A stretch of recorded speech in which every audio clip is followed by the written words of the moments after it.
Good evening, race fans. Welcome to the Core Racing Network. Tonight, we are live from the World Center of Racing. That's right, we're at the beautiful 2.5-mile Daytona International Speedway.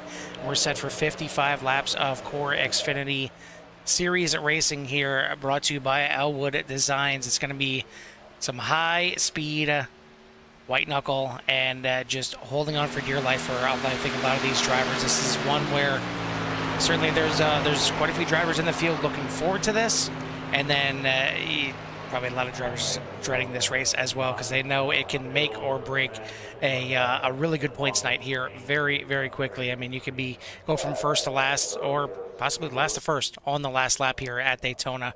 But either way, we're going to find out in at least 55 laps. I never know how many green-white checkers we may have at the end of this thing to finish it out, but going to be a good one here tonight. Carl Hamrick joined in the booth by Jimmy Covert here in a little bit, just running a little bit late. Didn't catch the red-eye flight here to Daytona. But we got some racing here under the lights, and I mean, there's not much you can say that you don't really already know about Daytona International Speedway. I mean, it's iconic for both the oval side and the road side. Obviously, the road side getting the Rolex Daytona 24, but the Daytona 500 just running this past weekend, just a couple of days ago, at the real life Daytona International Speedway. And well, they got to run it under the lights as well. Mother Nature kind of helped that along a little bit, just with the delay and everything else. But we'll see more than 30 of the best drivers here in that core go at it here tonight for, again, 55 laps. It seems like it's short, and it could go very quickly, but there's a good chance that there's going to be some mix-ups and possibly the big one here at some point. We'll take a look at the point standings as they are coming into tonight, with the drop races now already starting to possibly come into play here a little bit. I mean, still plenty early on in the season, but never too early to take a look at it. After 5 races out of the 20, we've got Nico Garcia on top of the overall standings by 6 over Clayton Montgomery, who is now officially up into platinum. So going right from the rookie to the platinum, stepping into the where the big dogs eat for sure. Alan Elwood back there, 81 points behind in the platinum. So he's got some making up to do, but he's certainly got the speed and plenty of time to do it. Over in the gold, Tyler Skozen leading the way by 15 over Joe Sullivan and Kevin Foster. In the silver, Justin Kirby leads by a pretty decent-sized margin, 52 points over Blake Erickson, 56 over A.J. Roderick. And then in the bronze, it is Joe Thomas, who I believe he made it here tonight. I know he was kind of iffy he was going to make it, but hopefully he did get out here in the field. He is indeed he is out here. So he is your bronze division leader by 25 over Luis Orduna, and 30 back is Jeremy Gainey. But we've got 38 cars that have taken some time here in practice, and we'll see if we're going to get all 38 out here on the track. But either way, it's a good size field out here tonight. Hopefully they can all finish. That's kind of the big thing here at Daytona, is just it's 55 laps, but really it all is going to come down to those final 5. You just got to survive until those final 5, and that's where you start kind of making your way through and trying to figure out where you need to be, and you got to be there at the right time, and you got to be there quick, or somebody else is going to take that spot from you. But we will get a rundown of tonight's qualifying results, and they're going to look like this. I mean, not necessarily the biggest thing qualifying here at Daytona. As I said, you can go from last to first pretty quickly, but either way, it's going to be James Scioli on the pole here tonight. Nico Garcia, Alan Elwood, Danny Ware, and Shane Therian for your top 5. Tom Bourne, Matt Deason, Davey Hendricks, AJ Rodder, Kelly Pointer for your top 10. Then you got Bronson Stafford, Blake Erickson, Kevin Foster, Justin Munsell, and Braden Carlson make it a one-off race here tonight. 15th position starting tonight. 16th is going to be Dan Phelps, then Matt Crockett, Jack Stoneman, lose my spot here, Tyler Skozen, and Andrew White going to round out the top 20. Josh Van Westen, Luis Orduna, Caleb Collins, Tyler Bramble, Dalton Drummonds for your top 25. Then you got Justin Kirby, Jeremy Gainey, Joe Thomas, Benny Hines, and Joey Cruz for the top 30. Rest of the field is going to be Paul Lawson, John Nobinger, Clayton Montgomery, Joe Sullivan, Matthew Rodriguez, Robert Kenny, John Crane, and Tony Bramble for your 38-car field here tonight.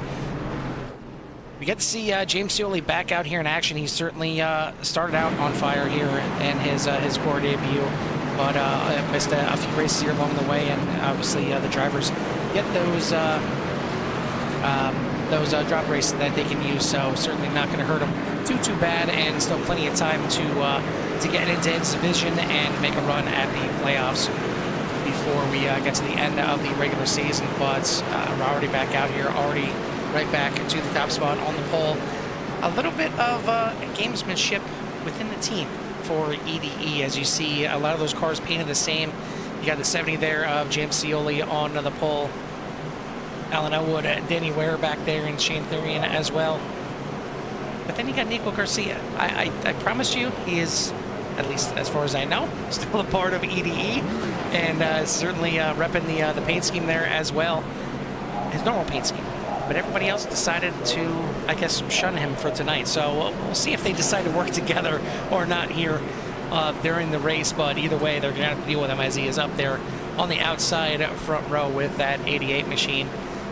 But we are set. They are coming around out of turns number 3 and 4. Pace car lights are out. Not going to waste any time here. We're going to get right to the racing action. But where the pace car is going, it could be the story of the night. If we get to some green flag pit stops, already had some drivers already kind of concerned about that. It is definitely the elephant in the room coming down there. Usually, and hopefully for yourself, you're not coming down there by yourself because you need some drafting partners. But a lot of times, you're coming down there in a pack, and it can get scary and get scared real quick. But we've got Barney ready to wave that green flag for the first time here tonight. Green. And we are racing at Daytona International Speedway.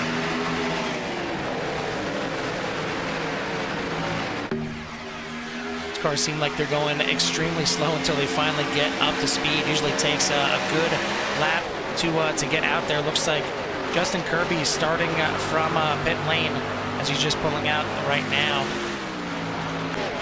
But the car's already headed down and onto the backstretch. Everybody making it through the first bank turn here tonight, and everybody's still pretty much 2 by 2 all the way down the backstretch. Looking good, and man, it looks good with these cars under the lights, just buzzing right by these cameras at full throttle here. It certainly sounds good as they're going to come around here out of turn number 4. Completes the first lap of tonight, and ladies and gentlemen, we've made it through one lap here at Daytona. Officially, we will make it through here, and good start by all the drivers out here. It is James Scioli at the front here on the inside. You've got the 5 of Alan Elwood right behind him on the outside. You got Nico Garcia and the 42 of Danny Ware. But everyone being kind so far, and that's kind of what you need to be. Again, first 5 laps really don't mean anything. I mean, if you're hell-bent on getting, that one bonus point for leading a lap, sure, go at it, but you're taking a major risk to try and get up there and work your way up through there. It doesn't really matter where you are at this point. It doesn't really matter where you are up until that first pit stop. You just need to be somewhere safe. You need to be around some drivers that you're comfortable drafting with. Hopefully these drivers, if they're not on a team, like you see a lot of teammates up here from EDE at the front, hopefully you've got some friends that you've found in practice you can work with. But you already see a couple of cars that started from the pits. I believe that was Kevin Foster just coming out of pit lane this time by, as you see him right there. He is not going to be up to pace. And a couple other ones as we look back here. John Crane, not sure if I didn't see if he started from the pits or not, but he is certainly well back. And then you got Justin Kirby back here as well, that are certainly so far off the pace right now, but hopefully at least Crane and Kirby can maybe hook up together, and maybe they could even pick up Kevin Foster to get a little 3-man tandem. But at the front, we got a little change of the guard here. Alan Elwood to the outside in front of Nico Garcia. He's going to lead the lap here as we start on lap number 4 of 55.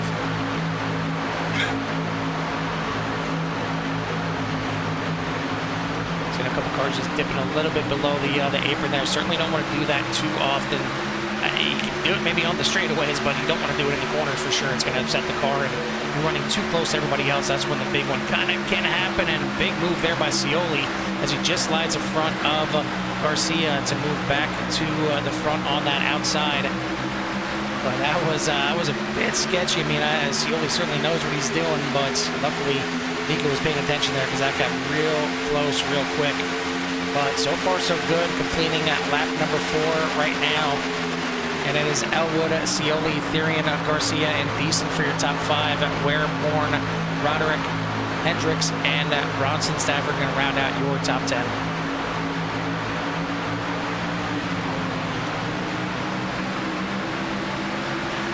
Give you a little peek on board as, let's see, we'll hop on board here with Justin Munsell back here and show you really the lack of visibility that you have when you're back here in the pack, whether you're second in line or whether you're about 10th in line here. I mean, it's very, very, very difficult to see down these straightaways, and you're really relying on just in Justin Munsell's case here, looking at that Can-Am and looking at that back bumper of Carlson right in front of him, and just trying to judge it, trying to judge if that car is going forward. Okay, I can get on the gas a little bit more. If he's starting to back up, I may need to drag the brake a little bit, get off the gas a little.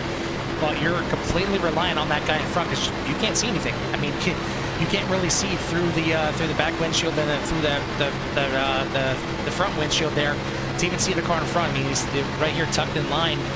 That's all you see is that car in front. So if something happens in front of Carlson, he's got to be ready. Being Justin Munsell, and same goes for everybody out there. You get in the corners, and obviously with the banking, you can see it kind of spreads out a little bit. You can get a little bit of a better visual, and you can see kind of where you're at in the whole mix of things. But man, down these straightaways, it is extremely difficult to see what exactly is going on, and that's why the big ones a lot of times happen, because drivers just can't see that there's a pileup starting to happen in front of them.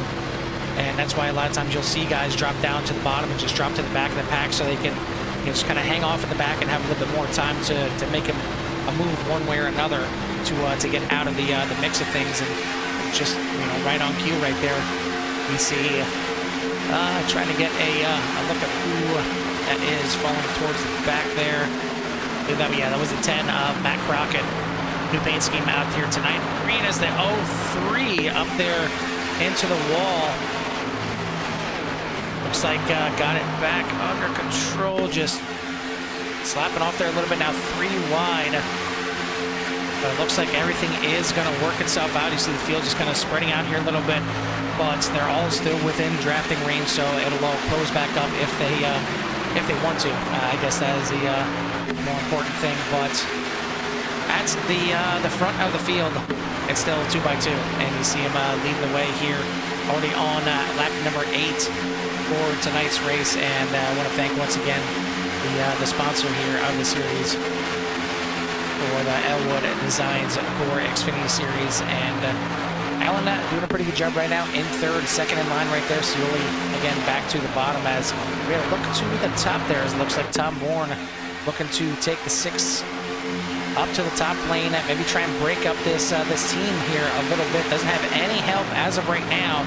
Trying to do it all on his lonesome, and doing a pretty good job so far. The side draft here is almost as important as just the draft in general, being behind another car, because you can really, really get good launches with the side draft. But you see him slipping back here a little bit. It does help to have at least one other person kind of helping you out there on that outside. But right now, just kind of stuck out there 3 wide, and maybe going to get hung out there as the 9 of Therian now goes to the point.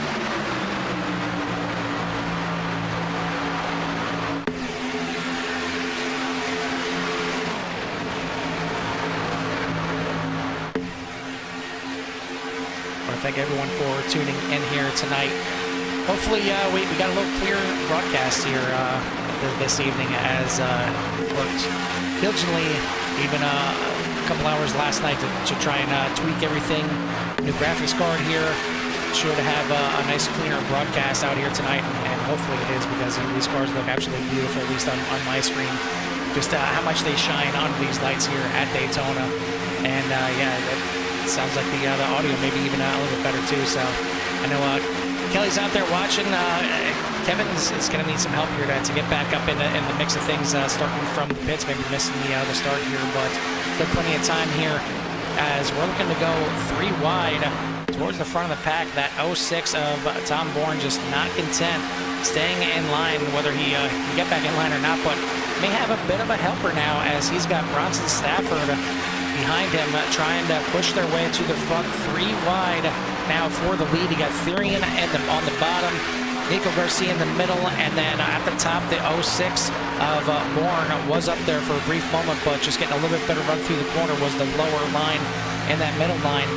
But it's already starting to get a little racy here on lap number 11, 10 laps down. Clicking away pretty nicely right now at about just over 47 seconds a lap.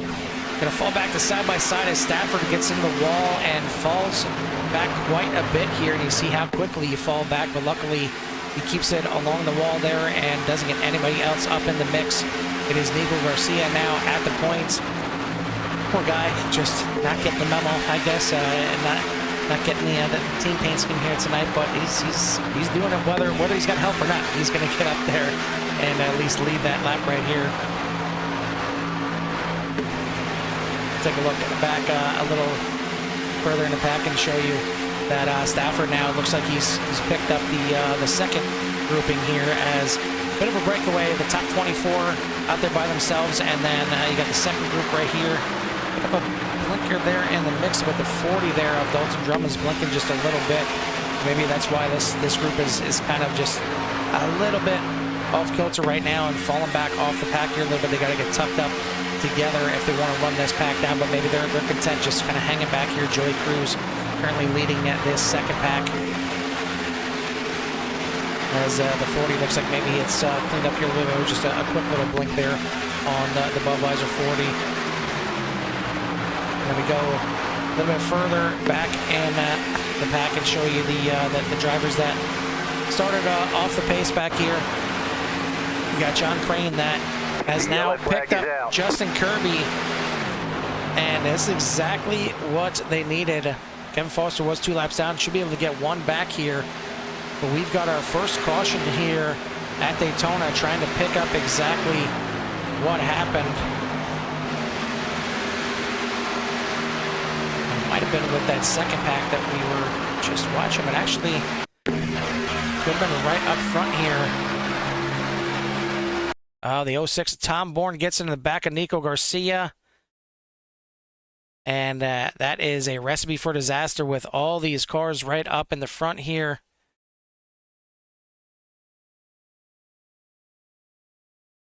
Luckily, for the most part, the cars slide down towards the bottom of the track, but you see quite a few getting involved here.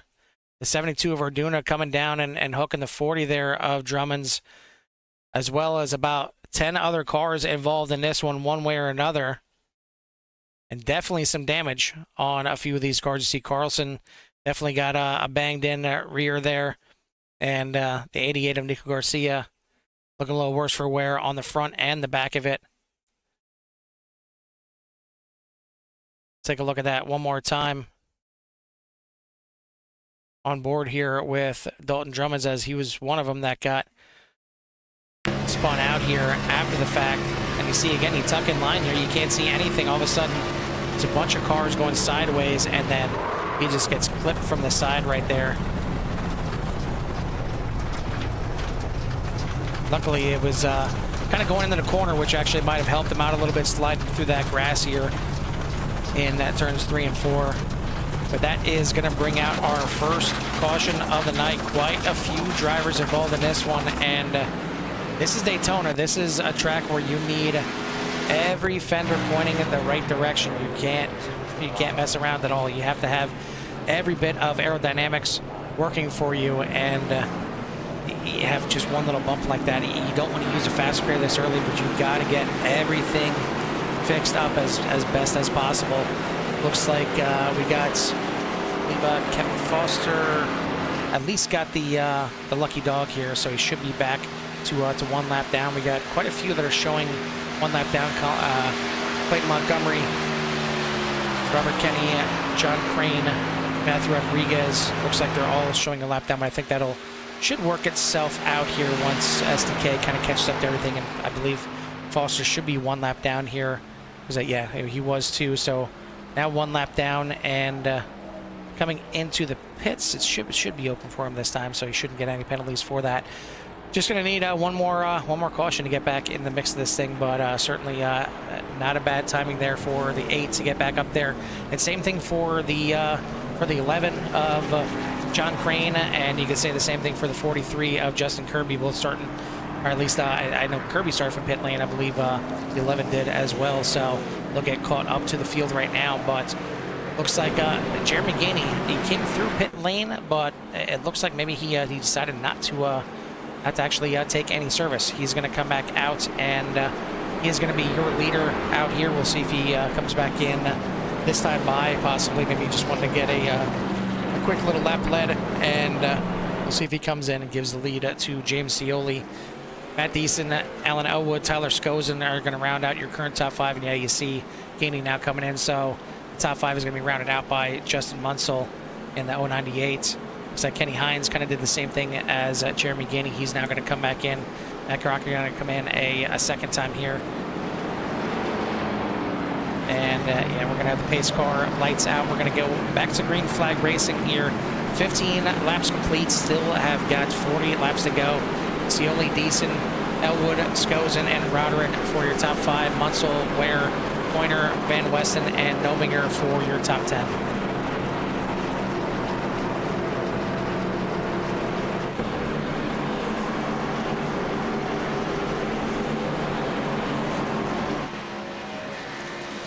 Back here, and it looks like maybe some issues for Matthew Rodriguez. He had a tow back to pit lane. Not sure what's going on with the 01.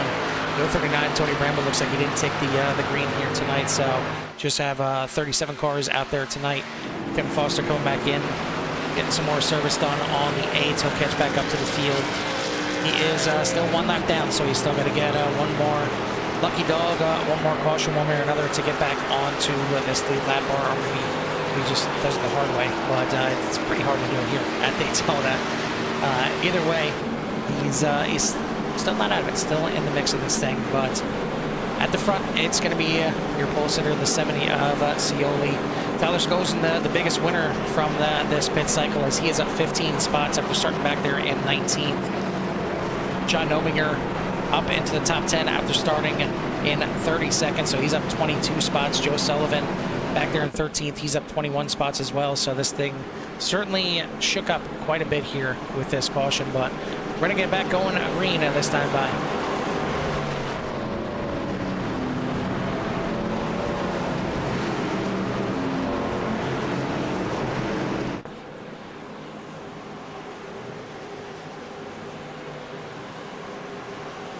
Base car is in. It's going to be in the hands of James Scioli, and certainly not really a place where you want to get a good restart. You kind of just want to get out there, get going. You want to make sure you got whoever's behind you kind of still tucked up behind you, so they're not going to get they're not going to freight train you on the way. So looks like a pretty good start here for the 70. He's got his teammate Alan Elwood right behind, pushing him right up through there.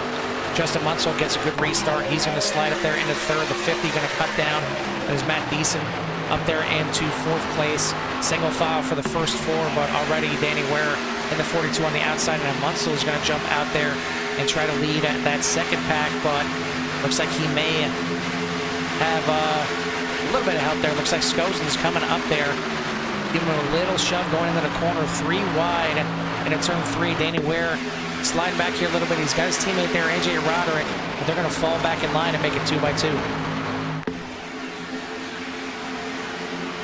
Not sure what happened right there, as looks like we had a car. Yeah, we got a few cars coming off into pit lane here. Not sure if we got some penalties going on here or what the case is, but we got quite a few cars coming into pit lane. Bronson Stafford is in, Jack Stoneman, Jeremy Gainey in here, Joey Cruz in here as well. So I'm guessing that's some kind of penalties that they unfortunately have to serve here. Out front, it is Scioli, Elwood on that inside line. The middle line is Munsell and Skozen. Then an outside line trying to get working again. Danny Ware getting pushed by Nico Garcia. So Nico involved in that first incident. Not shy at all, getting right back up into the mix of things.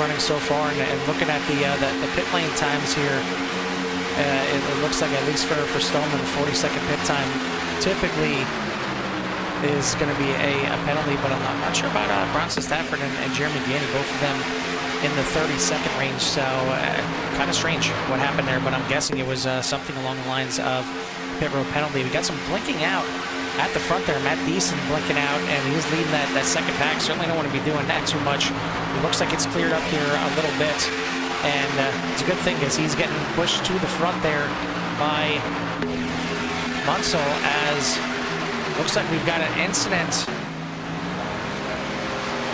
with Kevin Foster. Not sure what exactly is going on here.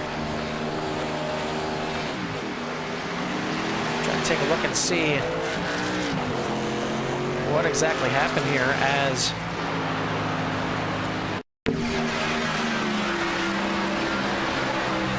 looks like he was supposed to come into the pits there, missed the pits, and not sure exactly what happened here. I guess just trying to back up and do a little celebrating on the front stretch. The yellow flag is out. And we will now get a yellow flag, as just trying to catch back up to things here. Looks like possibly this one involving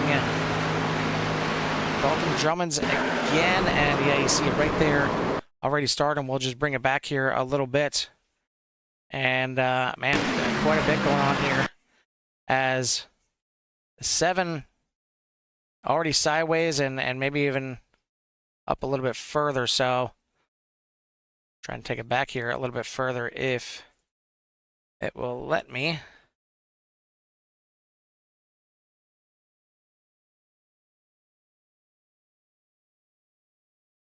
Just have to do it the old-fashioned way here and see exactly what happened here. Looks like maybe a bump draft just gone wrong there by the 7.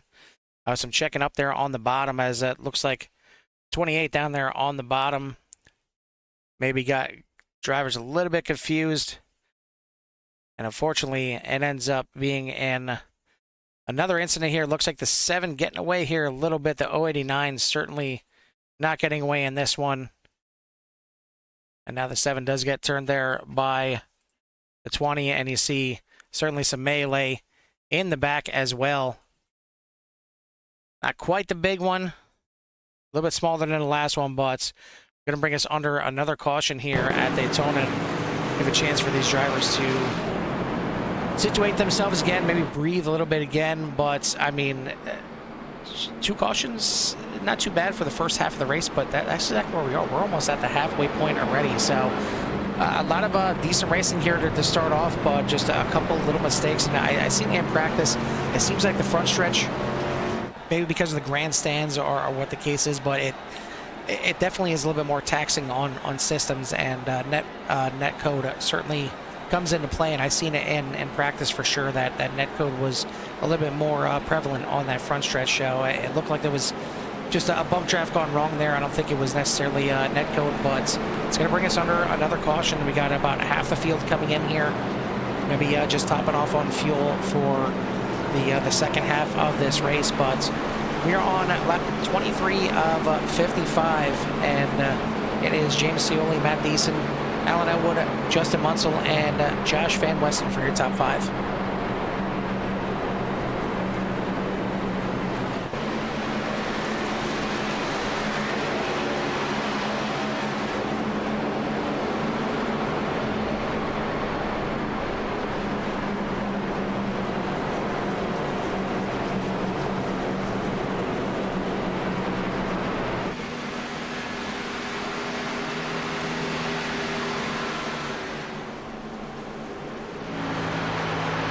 I do agree with you, Bryce. the Newport rides are definitely slick out there. Again, Nico Garcia just not getting the package in the mail, apparently. And he's stuck with his normal 88 paint scheme. But they are certainly not just slick, but they're fast out here tonight. They got quite a few drivers up there in the mix. Unfortunately, second place in points. Clayton Montgomery getting caught up in this little mix here, and he is buried a little bit further back in the pack as it stands right now. And I'm going to actually correct him and get him into in his correct color, since he is now a platinum driver. So he deserves to get out of the red color for sure and drop his rookie status.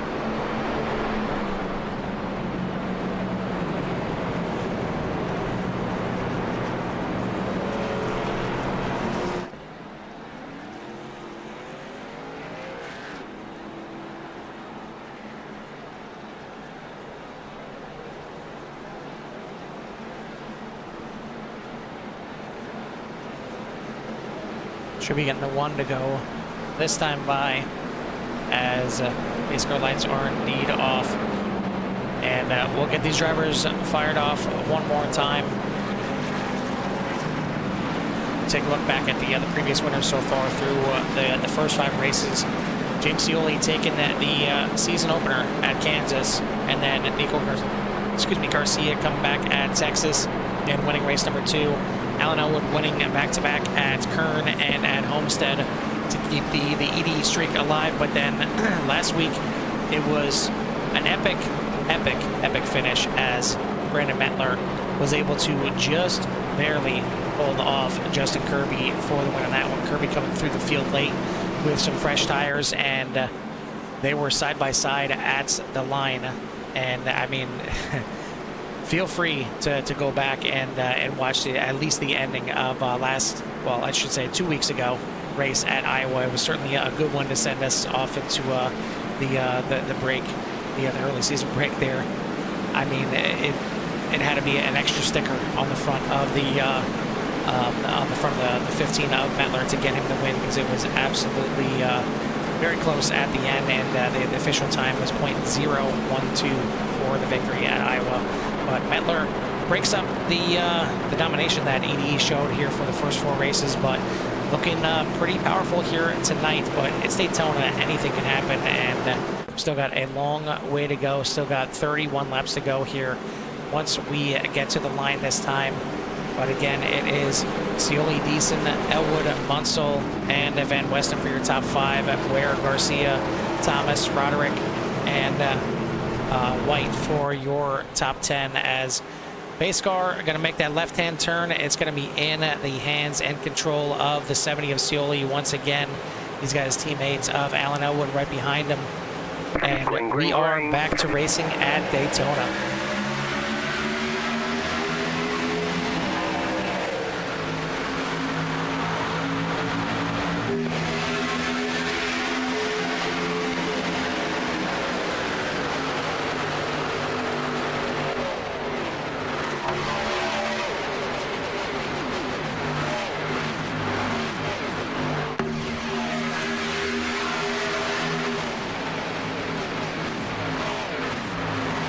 Beautiful sound of those cars ripping by on the start of this thing, as we're back to some green flag racing and already back to some pre-wide racing, as we've got on the inside that line James Scioli and Alan Elwood, Matt Deason, and now Justin Munsell in that middle line. And for a brief second there, you had Danny Ware and AJ Rodder peeking out there to make it 3 wide, but we're back to 2 wide racing at the front. 30 laps to go here at Daytona. Still plenty of time to make any kind of moves that you need to, and plenty of time to maybe get back into the action.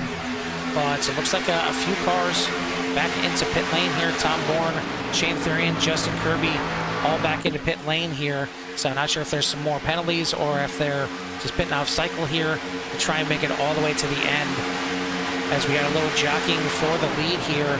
And now Matt Deason is going to slide his way up to the front. So new leader here at Daytona is going to be the 50 off of turn number 4. And Yeah, he is going to lead it here to the line. He's got Scioli right behind him. Behind him is Josh Van Westen. And that second line, you got Elwood, Munsell, and the 42 of Danny Ware.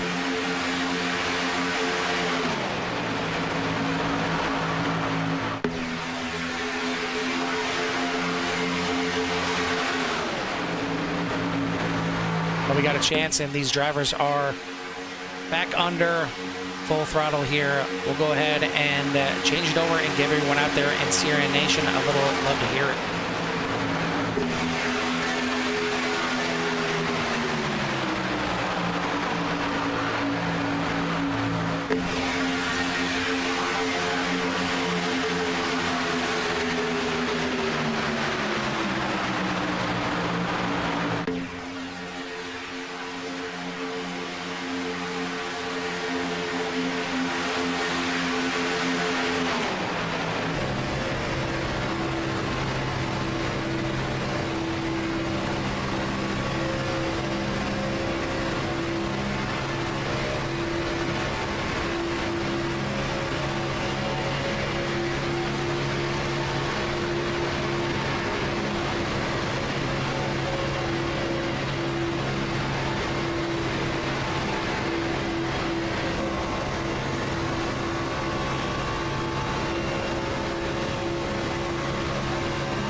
Yellow flag. Bring it back here as we have got another caution on the track. You've seen a little bit of mix up right there during the lovely here, trying to catch exactly what happened here.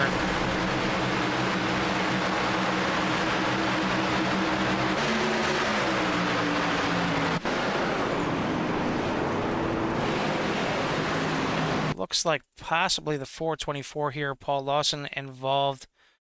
Trying to get a good camera view of what exactly happened here, and just catching the apron there a little bit as cars looking to go down into pit lane, and that is going to put us under another caution here. Quite a few cars getting involved in this one as well.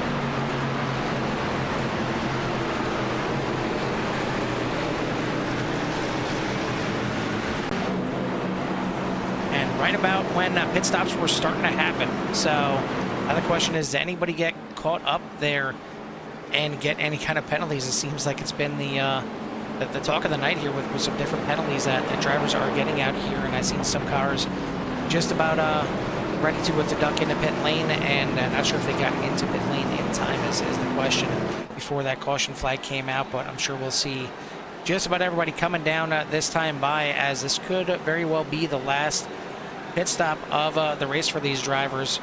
Justin Munsell going to lead them down, as he was your leader at the time of the caution. Alan Elwood, James Scioli for your top three.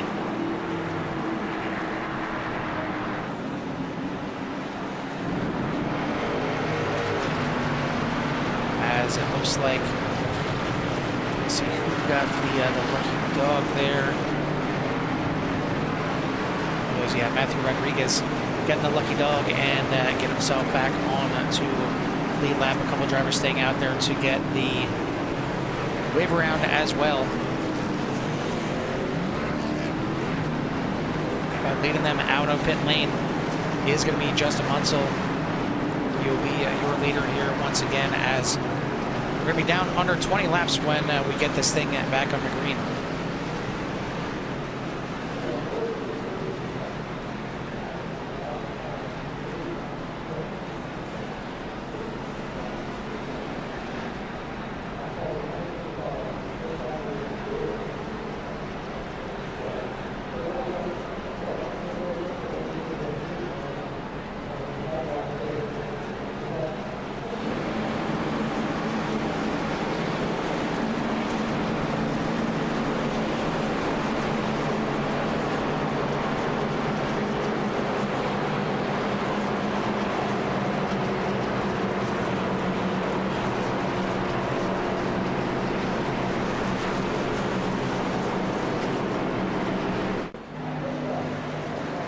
The 70 of James Scioli was in the pits for quite some time. Not sure if he was caught up in that. I didn't catch the 70 was involved at all. He's still on the lead lap, as taking a look back here, looks like once we get the wave around, should have 29 cars still on the lead lap, as got a few cars here at the front waiting to get a wave around.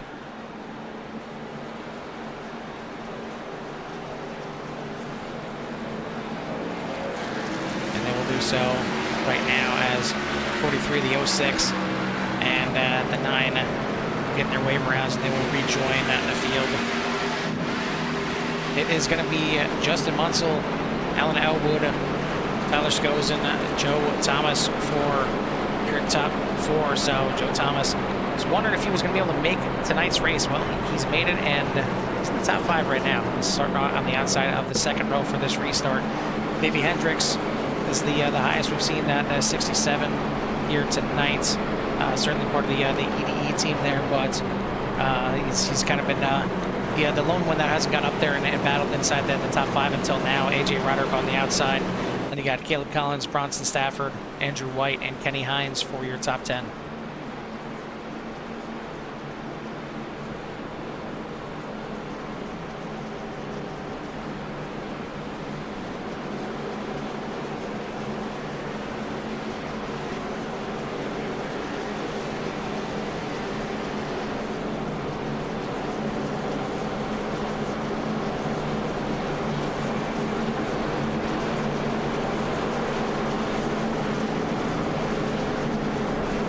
Once again, I want to thank everybody for tuning in. Hopefully, the stream and quality is a little bit better. I know there have been a few cautions here tonight, but hopefully everything's been nice and clean for everyone out there in the viewing audience. And if you haven't done so yet, hit that like and subscribe.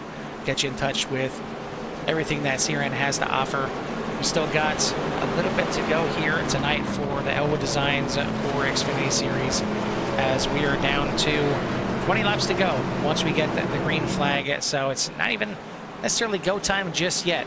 These drivers still have some time, but doesn't mean they haven't been going too wide pretty much the entire race, and quite a few times going 3 wide. But it's in the control now by Justin Munsell, and we are back to racing at Daytona.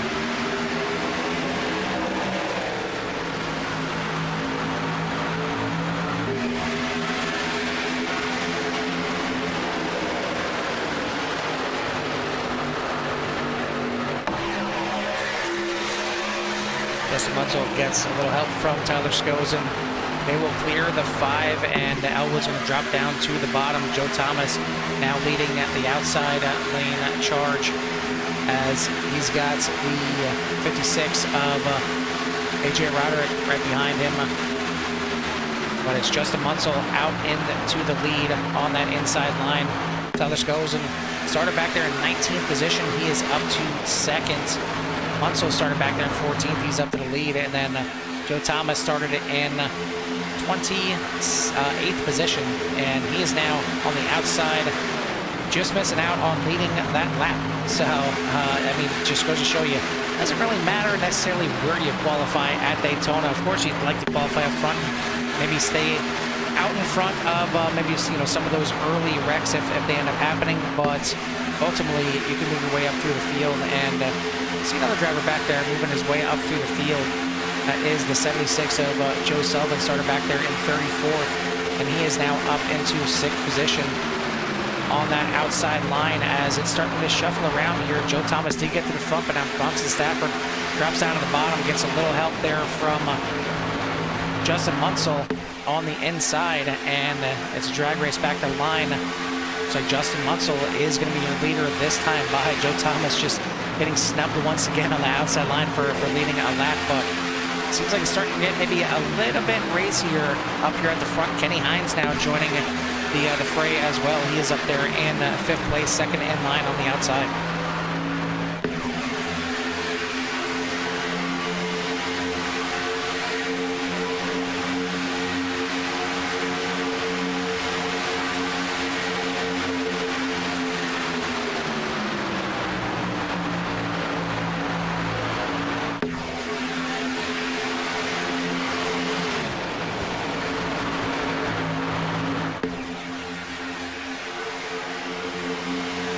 Still 2x2 for most of the field, and still got most of the field on the lead lap as well. The top 29 still on the lead lap, shuffling back there in the back of the pack for the final spot, or the first spot and only spot for the lucky dog, as we got quite a few drivers battling for that, just in case another caution comes out.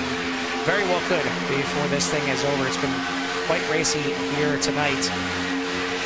Bronson Stafford leading that inside charge. Joe Thomas on the outside, as we got some new cars at the front. It's been EDE for the most of the first half of this race, but now the second half of this race, we're starting to see a lot of new names up at the front.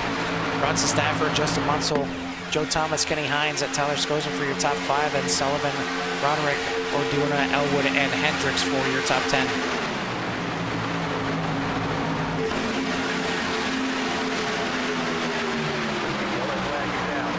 And speak of the devil, we will have another yellow flag.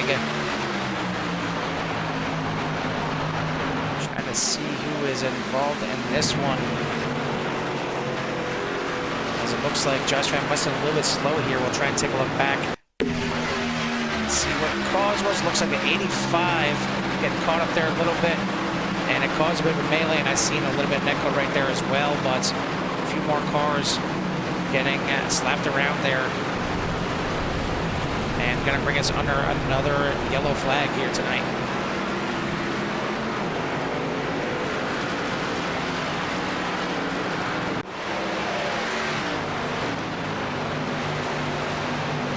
I'm sure our drivers at the front don't mind this. It's less laps that they have to go side by side and battle, as Bronson Stafford, your leader out here tonight, the lone Canadian in the field amongst all these other Americans, but he is leading the charge right now. Joe Thomas in 2nd, It's going to be Munsell, Hines, and Skosen for your top 5. Heck of a race so far. A lot of 2 wide, 3 wide battling, and I mean it's 55 laps. It's quite a distance here at Daytona, but it's very easy to get racing. I mean, these cars draft so well. They side draft maybe even better. It's tough to just kind of sit in line and watch everything kind of go down. It's hard to have patience sometimes when you feel like you have a faster car. You feel like you want to get to the front. You maybe want to get in front of some of the action that's happening here. I mean, it takes a different kind of person to just kind of sit in line, whether you're 10th, 15th, 20th, kind of middle of that pack, just sitting back there. You feel like you're in the hornet's nest, and you're going to get stung. It's going to take one little mistake by somebody making the wrong move, and that's exactly what we've seen here a couple times. Just some slow cars or some little mistakes is all it takes. But we'll see if we have any takers. We got a few takers down to pit lane, or at least maybe faking out some drivers here that are going to be coming back out here on the track. But looks like the back half of the pack, some of the drivers that got involved in that incident. Tom Bourne, Josh Van Wessen, Dalton Drummond's, they're into the pits. Looks like Clayton Montgomery in the pits as well. We'll see. It's the lucky dog on this one.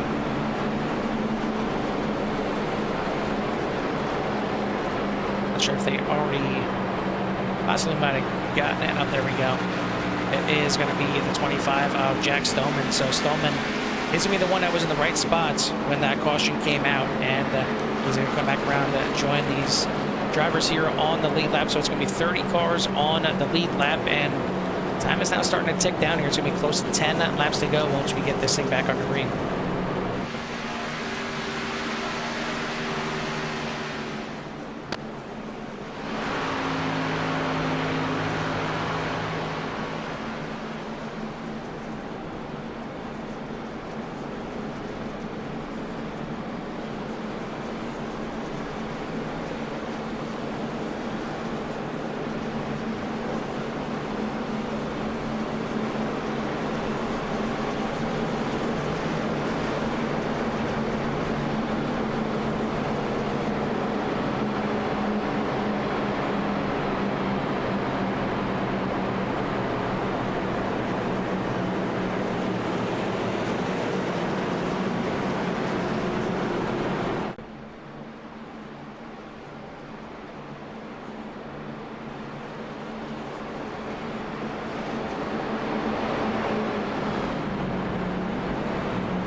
Yeah, it's been a few cautions, a few of the typical incidents here at Daytona. Just some tough racing. I mean, these drivers, they want to get at it. I just got done saying, Jimmy, it's tough when you're sitting back there, 10th, 15th place, and that draft is so strong. That the side draft is just as strong that you can easily get up there and get in the mix, and it makes you want to go 3 wide. A lot more often than you probably should. Just seen a couple just bad mistakes, a little bump draft gone wrong, just some few little things here, but the little things are snowballs here at Daytona, and they build very quickly, and you see quite a few cars getting involved here. But we're getting down towards the end of it here. We are down to 12 laps to go once we take the green flag here, as it's going to be Bronson Stafford on the front row with Joe Thomas, Justin Munsell, Kenny Hines, and Tyler Skosen for the top 5. But yeah, you're coming in here right at the right time. It's not maybe quite go time just yet, but it's about to be.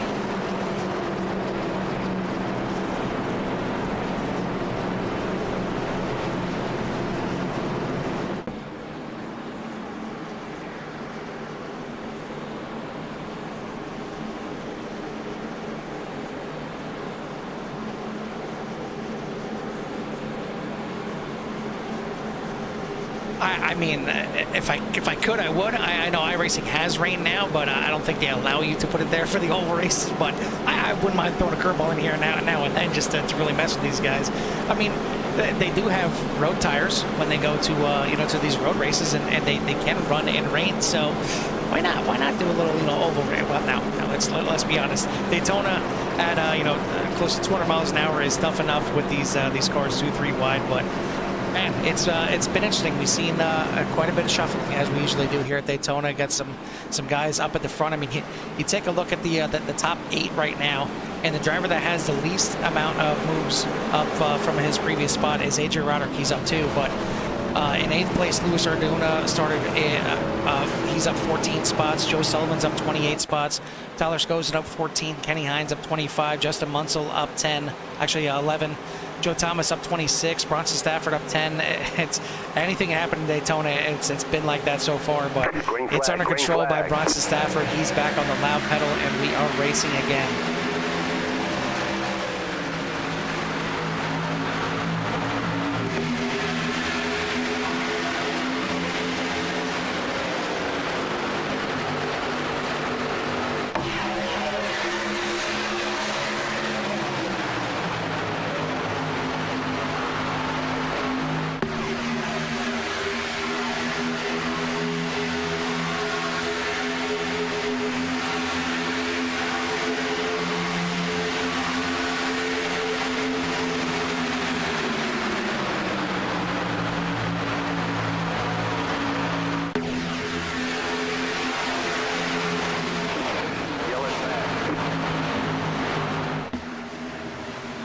Under yellow here once again. Looks like unfortunately might have involved the 121 there. Josh Van Westen again.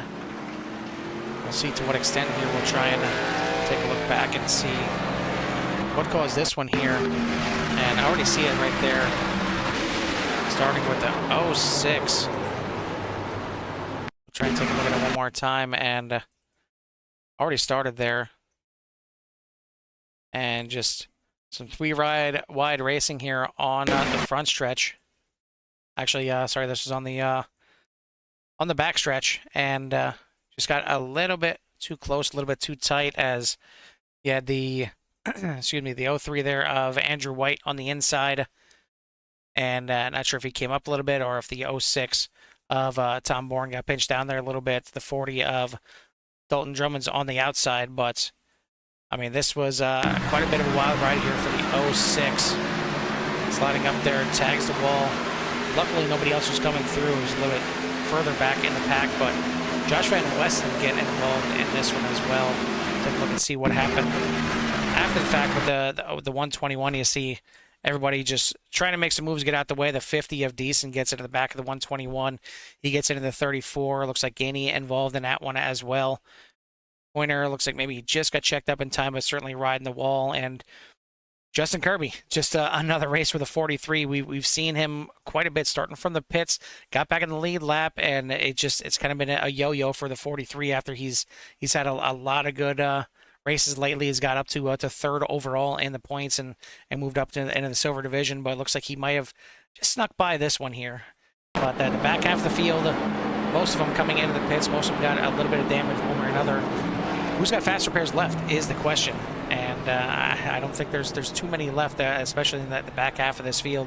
But top 10 is going to be Stafford, Munsell, Hines, Thomas, Skosen, then Elwood, Collins, Roderick, Hendricks, and Garcia, as that good drive in there from the 43 of Justin Kirby is going to reward him with getting back on the lead lap, as he is going to be your 31st driver now on the lead lap. Jeremy Gainey and Kelly Pointer both involved in that incident. They were going to remain one lap down. Matt Deason also involved, so he's going to stay one lap down. But we'll have 31 cars left on the lead lap, and still plenty of cars running out there. 30-plus cars running with less than 10 laps to go.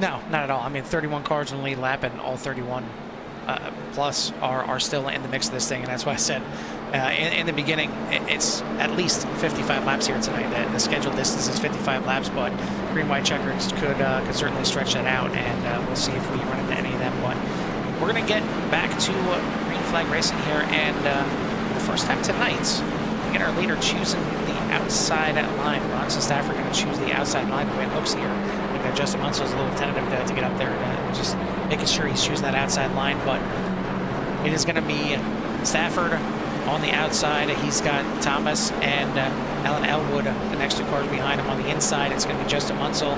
Then you got Aiden Hines and trying to see, there's Tyler Skosen there for the three cars on the inside line. But there's plenty of cars behind him and plenty of cars that are going to want to start making their moves and making them pretty quickly here. I mean, it's now under 10 laps to go. Once we get this green flag here, it's going to be 8 laps to go. So, you know, for me, once we get down to 5 is where you need to be in that right position to start making that move if you're not already up towards the front. So, I mean, if you're one of those guys towards the back, if you're, you know, Justin Kirby just getting that wave around and now back on the lead lap, buried back in the pack. I mean, you know, he's got 30 cars in front of him because he's got a couple of lap cars that are now in front of him as well. So he's going to start making his move certainly earlier than 5 to go. Joe Thomas blinking out here a little bit. He did mention he's hoping that his internet's going to be nice and clean here tonight, but crossing his fingers. He's blinked out a couple times, but for the most part, I think he's been holding pretty steady. But now's the time where it's got to be clean, and he's going to be clean all the way to the end.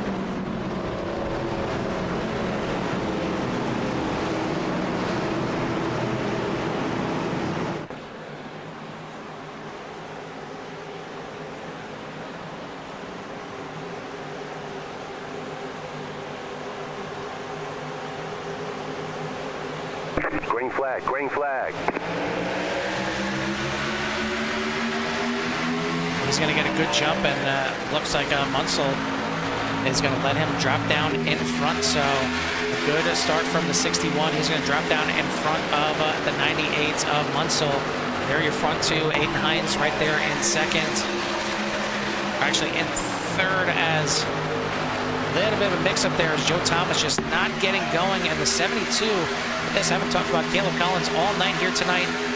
Here he is, top 5, and he is on the outside looking to make his way up towards the front. He's got Joe Thomas right behind him, Alan Elwood behind him on that inside line. It seems to be working nicely right now, though. Bronson Stafford, Justin Munsell, Aiden Hines, Tyler Skosen for your front 4, but outside line starting to pick up a little bit of steam here as we come back to the line. Now 3 wide as Elwood goes to the outside. He's got AJ Roderick kind of dipping back and forth. Not sure if he wants to follow his teammate or not here, but I'm sure you're going to see some blocking here maybe by that middle line as well. They don't want to get eaten up by that outside line as we've got 7 laps to go here at Daytona.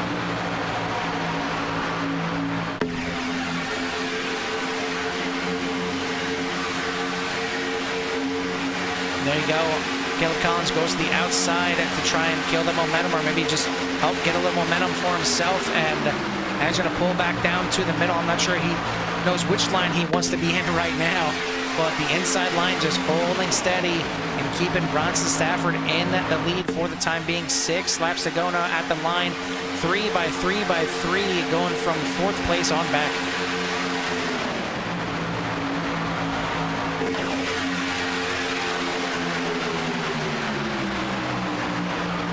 Yeah, tight, nerve-wracking. I don't want to be here. I mean, just about anything and everything. We'll hop on board here with Joe Sullivan and show you.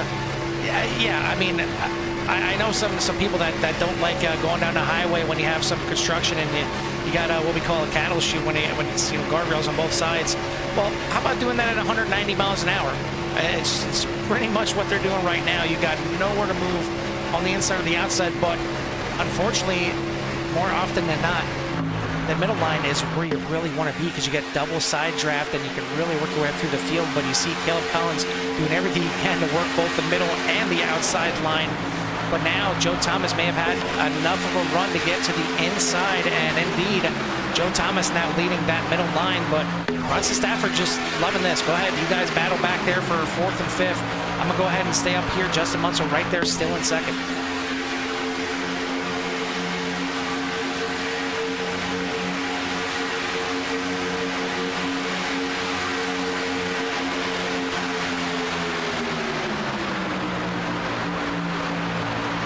It is 1, then 2, then 3, 3, 3, 3, 3, all the way back in regards to how many are side by side. It is Bronson Stafford still in the lead, but that middle line starting to get a bit of a run here, coming back to the line. It's still going to be Stafford at the line, but the middle line getting some momentum. The outside line starting to pick up as well. And forget from 4th place on back, it's now 3 wide for the lead.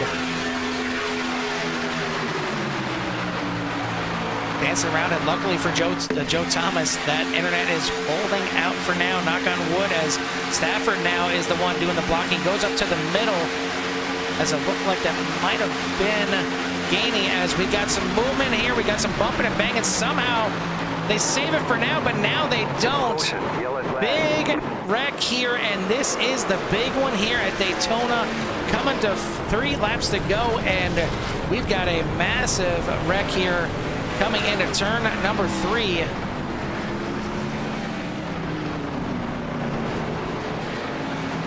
We'll take a look here and try and see what exactly brought this one out, but this one just about involved everybody in this field, except for the few front runners.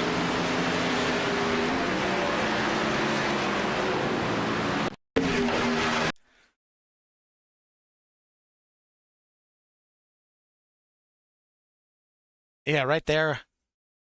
Bit of a bang in between Thomas and Stafford, sends him down into Munsell. And then I think just a little bit of checking up from everybody, trying to not get involved. I mean, somehow they saved it at the front, at least for the time being. They got back to 3 wide. But then right there you see some of the teammates there, Roderick, Elwood, Scioli, and then you see right there Skozen getting taken out by Hines, and that's where the real melee started to happen. And you see even at the front there, I think everybody might have been involved. This might have involved the entire field, Jimmy. I mean, welcome to Daytona. Welcome to the broadcast. Everybody involved. I mean, this is the absolute big one. I think maybe 30 out of 35 cars were involved in this wreck right here. That's pretty... I don't want to say it's amazing, but kind of is. I mean, a lot of times, the big one will involve, 10, 15 cars, but this may involve just about all 30.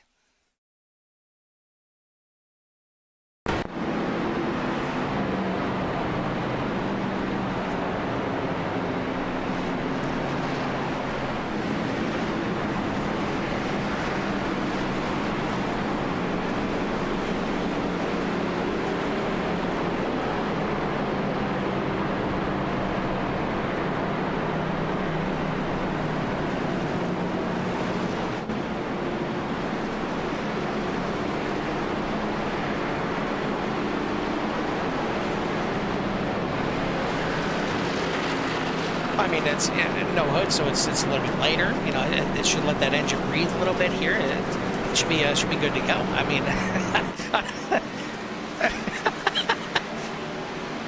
yep, there we go. Yeah, you're back now. Yep.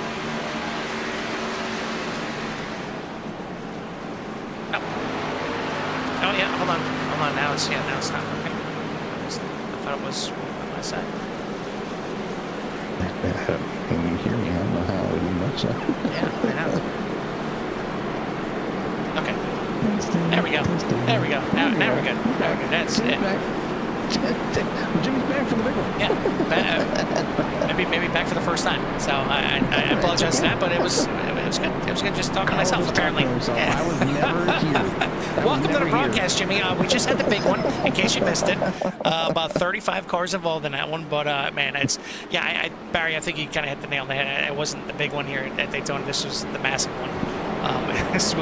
This just about involved everybody, but a few cars staying out here. As you see, Joe Sullivan, AJ Roderick, Alan Elwood, all electing to stay out. As is, looks like maybe the top about 10, 15, close to 13 cars of the way it looks staying out here. But certainly some a little rough, as you mentioned, John Nobinger not even having a hood on the front there. Now it looks like Joe Sullivan maybe pulling a bit of a move here to break up the teammates, as it's the second time now in a row we see the leader take the outside line, but this time it could be to try and break up the teammates, or maybe grab another teammate, because I can't count, because he's actually putting the teammates in line together. So, I don't know. Either way, it's going to be Joe Sullivan here is your control car, your leader at the front.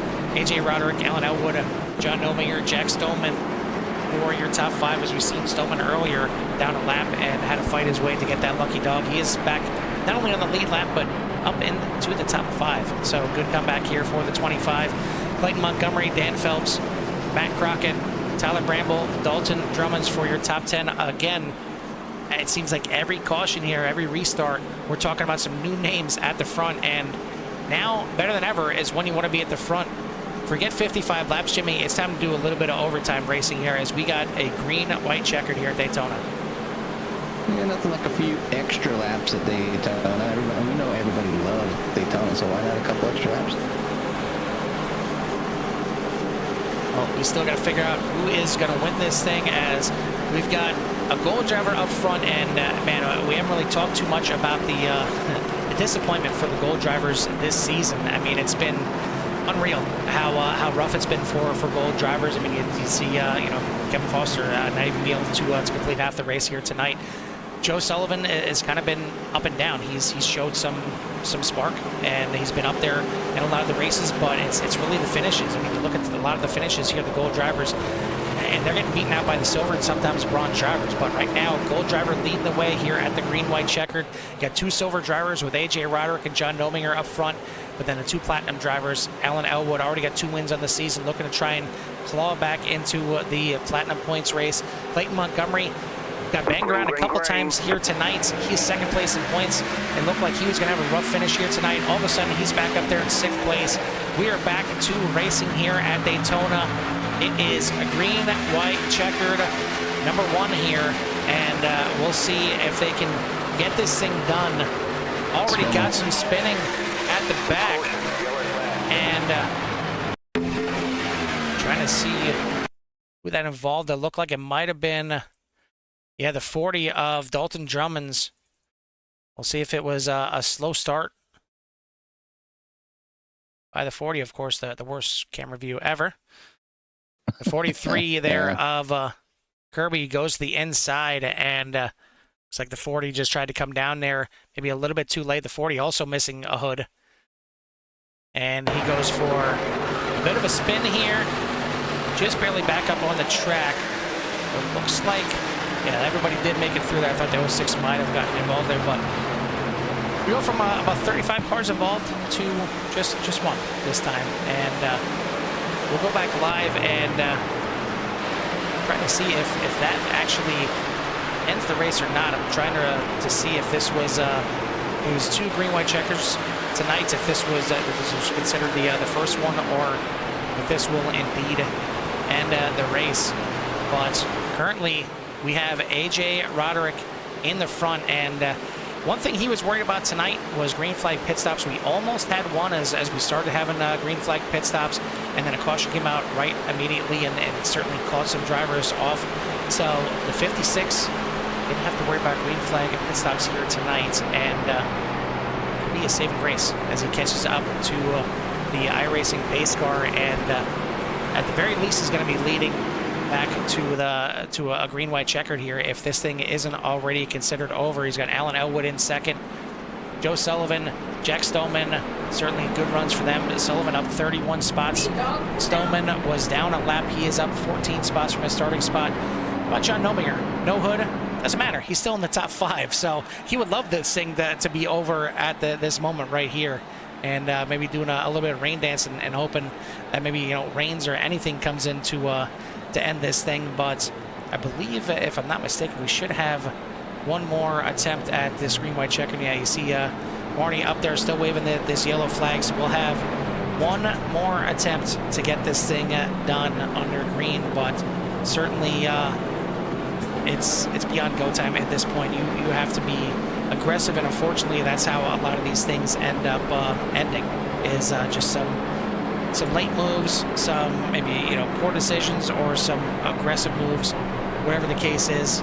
But right now we got 2 of the Newport cars in 1st and 2nd. Take a look back at the other teammate that didn't get the memo, that being the 88 of Nico Garcia, and he's back here in 24th. The car still looks pretty decent, even though it's got a a different paint scheme on compared to the rest of his team that didn't give the memo. You look at the back, bumped in here just a little bit, but at this point he's just trying to, I'm sure, get this thing home as far up as possible. Again, coming in here as the points leader, but man, I was in second in the points. Has rebounded a little bit better here in the second half of this race after being involved in a couple incidents here early on. The 7 of Clayton Montgomery currently showing in 7th. Yeah, definitely making for an interesting finish here, as they're going to get at least one more chance to end this thing under green. I believe this is going to be number 2. Should be getting the 1 to go this time by, and again, it's going to be AJ Roderick that's going to be on the front, but now he doesn't have his teammate behind him. So here's where it's going to get interesting. He's either going to choose Joe Sullivan to be behind him on the inside or Jack Stoneman to be behind him on the outside. So what do you do here? I mean, a lot of times the leader, in this case, will choose the outside. If there's teammate communication, teammate can let him drop down there after the start-finish line, and they can be right in line, but it's getting towards the end of the race, so how much communication is still being involved? And you see right on cue there, 56 pulls to the outside, so he will start from the outside. Now we'll see if he gets a good enough start, or either way, if the 5 of Alan Elwood lets him get down to the inside and see if these teammates can pull it off here tonight, or if one of the other ones up here in the top 10, another one we haven't talked about, and a great position here tonight at Crockett, up here in 6th place right now on the outside of that 44 that doesn't even have a hood, but he's up here in the mix of it. How about Dan Phelps, involved in a wreck earlier here tonight? He is now up into 7th place. Justin Kirby, seen him a lap down not too long ago, all the way back there in 30th position. He's up to 9th. So this thing is not over, and the ups and downs of 43, I mean, you could do podcast, you could do a lifetime movie on Justin Kirby of how his core career has been, and why he was down in the bronze, why he's now up into the silver, why he's 3rd place in the overall points this season. But does he have enough? I mean, I don't think fresh tires like last week in Iowa will do anything for him tonight. He's got to be in the right spot, make the right moves at the right time, as we're going to have a green, white checkered number 2 here. It's about time to find out who's going to win the Elwood Designs Core Xfinity Series race at Daytona. Yeah, lights are fine. The pace car, I'm sure a lot of drivers looking to make their way forward. And some cars kind of in there that probably are in pretty rough shape. It could be anybody's game, anybody's race, anybody. It's Daytona, and it doesn't never cease to have interesting finishes. Well, we're about to have a finish one way or another. Again, it's going to be controlled here by AJ Roderick. We'll see if he gets the jump to get down in front of his teammate Alan Elwood. See if they've got what it takes to get this thing done as we come back to Barney. And one more green flag here tonight at Daytona. Good start from both the inside and the outside. Roderick is going to be able to clear and get in front of the 5.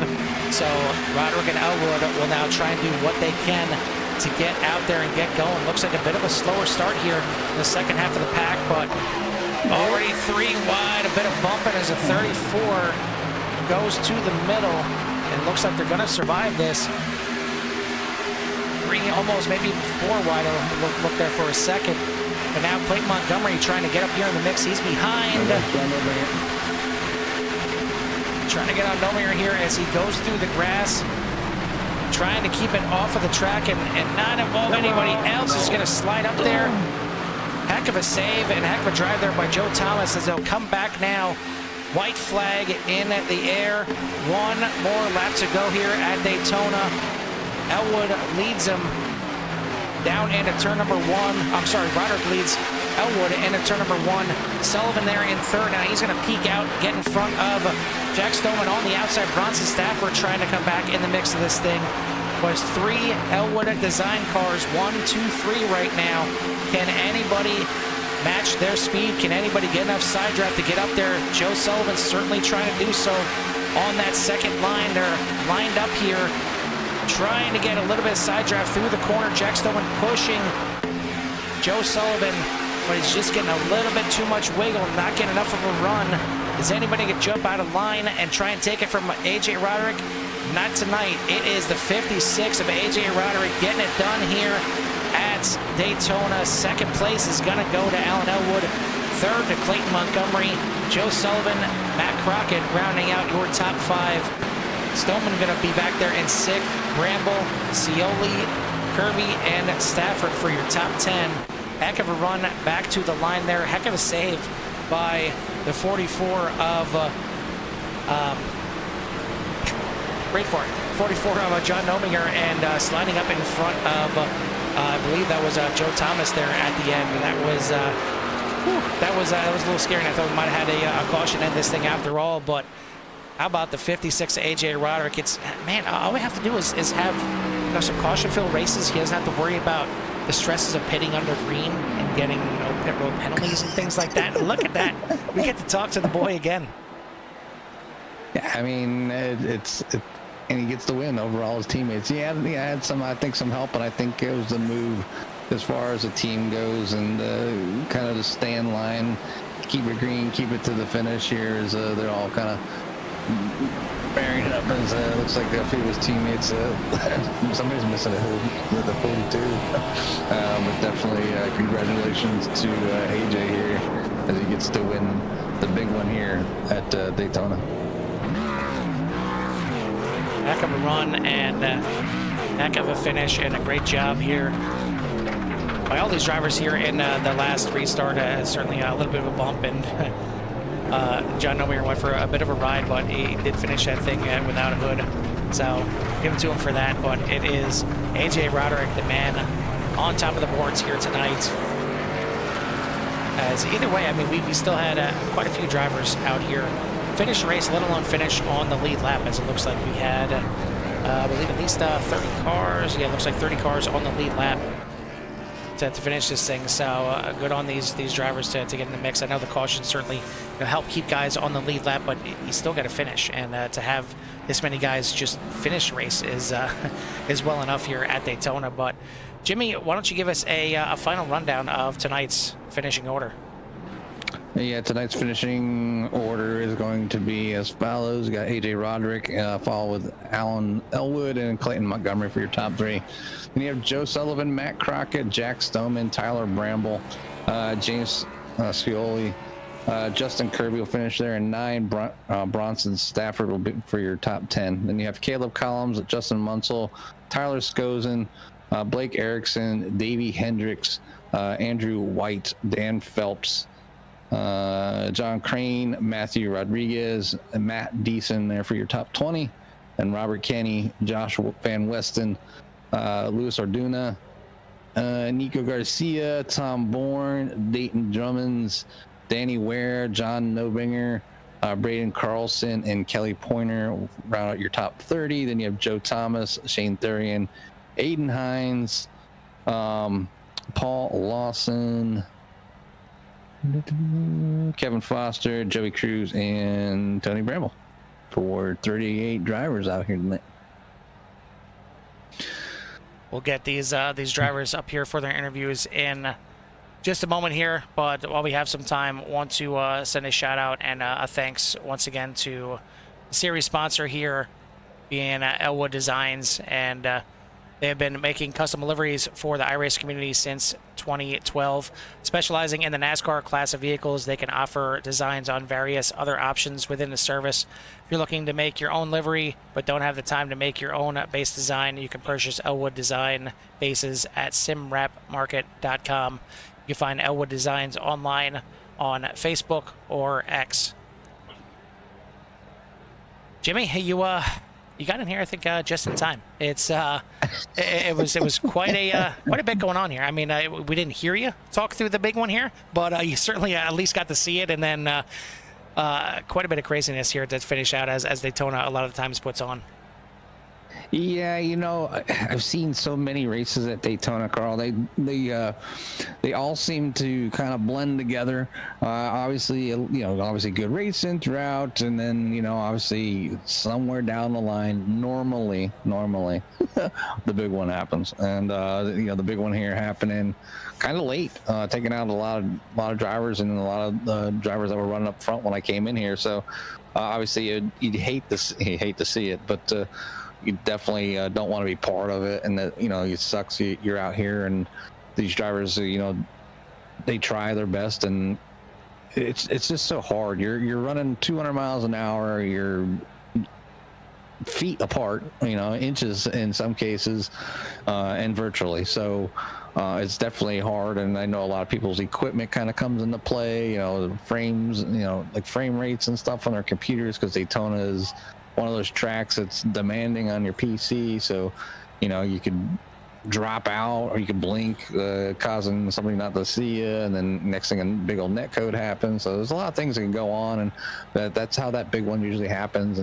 But either way, usually puts on usually a great finish, because it's just they group everybody up, and rightfully so. They're usually pretty grouped up like the whole time anyway. So obviously here tonight we had 28 drivers being on the lead lap, 3 being 1 lap down, so that's a total of 31, and then I think some of the other drivers just dropped out. Looks like Tony didn't participate tonight, but everybody just a few laps back. Obviously getting involved in an earlier incident usually does that, and kind of once you go a couple laps down, you maybe don't want to go out there and try to battle your way back, because it does take some time, and obviously you have to not be involved in the incident, be in a lucky dog position, and then hopefully get back on the lead lap. And you've seen what happened to Justin Kirby, right there towards the end, from being a lap down, getting back on the lead lap, into finishing in 9th. So obviously, big gains if you just keep at it. So you never give up. There's always that opportunity to get back on the lead lap and to get back up there. Well, we got our top 5 ready to go here tonight for their interviews, as we'll take them all here. We'll start with our podium finishers here tonight, and first one we'll start with is going to be get this situated here, get the paint schemes on there, and make sure we show the right one as well. But third place here tonight is going to be the 7 of Clayton Montgomery. Clayton, certainly an up and down race here. You came in second place in the points. You've had a heck of a start to your core career here, and jumped right from the rookie class up into the platinum, battling with a lot of your teammates over there as well. Wasn't necessarily probably the best first half of the race for you, but you found your way up there at the end, and that's really when it matters. Yeah, I messed up on the qualifying, which put me back there in the back, and it was just for better term, it was just a crapshoot back there in the back. And anytime you try to get any momentum going forward, I don't know what it was with tonight, but it was just every incident there was, I kept getting caught up in. So going home third, pretty surprising, but I'll take it. Yeah, I think that's really the surprise is that your car looked as good as it did for how much you seem to be involved in here tonight. Certainly a little bit banged in the back, but it was good enough to get yourself up there onto the podium spot. So all things considered, this has got to feel like damn near a win. It's Daytona. It's tough enough to get up here on the podium, but for everything that you went through, for the rough qualifying, rough first half, you find yourself on the podium. Yeah. I never used my fast repair, and I think I fixed probably about 5 minutes of damage for each time I pitted. Well, from the total time that I pitted, because I just knew I kept getting caught up in it. So I was just trying to save that fast repair for the end and use it then. But somehow, I don't know how, got lucky and got up to the front. And once I got hooked up with AJ and Allen, I was very content with third, and I was just going to push them to as far as they could go and let them fight it out for the win, since they were up front the whole night. Well, either way, it was a heck of a good points night here, and your teammate who didn't have the correct paint scheme on here tonight was the points leader coming in, but certainly after tonight, looks like the 7 may be on top of the boards here for the overall points lead. So congrats on the third place finish here tonight. Who do you want to give a shout out to or thanks to? I'll give a shout out to all the guys on the team: AJ, Allen, Nico, James,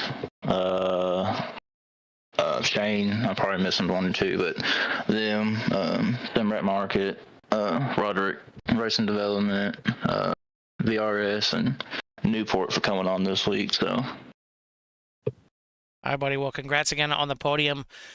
We'll let you go and catch your breath after this rough one here at Daytona, and we'll see you next week. all right, y'all have a good one. You too, buddy. Third place finisher here tonight, the 7 of Clayton Montgomery. Second place here tonight is going to be the one that pushed his teammate to the win, the 5 of Alan Elwood. Hey, Alan, Jimmy, and Carl up in the booth. Copy. Yeah, I got you guys. Hey, obviously it's Daytona, and always internet can be very interesting when it comes down to finishes. But yeah, obviously eventful race, and there at the end you find yourself with your teammates for a 1-2-3 finish. And just wondering, did you have something for AJ, or were you just content and pushing through and having that 1-2-3 team finish? I don't know, man. I think I gave him our best motor out of the whole EDE stable, so I don't know if I had anything for him. No, it's one of those things where it comes down to the end, and you're hoping that either you get a quick caution, or if you're racing back to what ends up being the checkered, that you're hooked up with your teammates some way, somehow. So the ultimate goal was really just one of us get to victory lane, and whatever that took, we were going to do. So when we got hooked up there on the bottom, I just told him, I said, I'm pushing you no matter what. And, you know, nothing really materialized behind us, so that really helped us out quite a bit, because him and I kind of got out there a little ways. And I was a little bit worried about that. But when no one was really able to get together and work together to catch us, that just put us in the catbird seat to bring it home. So didn't want to do anything stupid. I already got a couple wins of the season, so ain't going to hurt me one bit. You know, and being the top platinum guy, like that's what you want. You want the points. So ultimately, it's get your team home, get somebody a win, and AJ just happened to be the one on the front, and was super happy with how the outcome came out. Yeah, it's definitely good to see teams working together, and obviously knowing the bigger picture of things, and obviously knowing your position overall of who you're competing against.